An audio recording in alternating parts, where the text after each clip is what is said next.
1 желтоқсан Қазақстан Республикасының тұңғыш президентінің күні деп тойланбасын.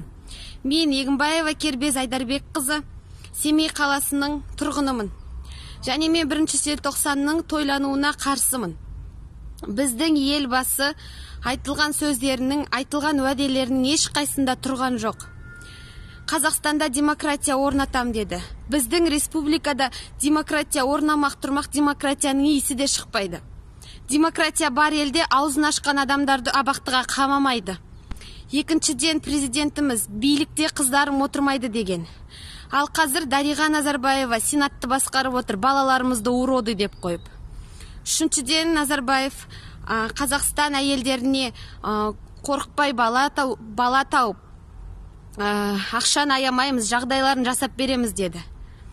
Ал елімізде былтыр 5 баланы ажал құшты жоқшылықтың кесірінен.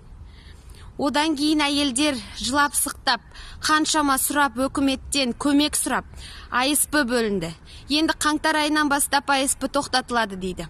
Біздің өкімет сұрасаң да, сұрамасаң да халықтың жағдайын ойлап отырған жоқ. Ал өкіметті басқарып отырған Нұрсұлтан Назарбаев. Сондықтан мен 1 желтоқсан тұңғыш президент күнін деп тойлануына толық қарсымын.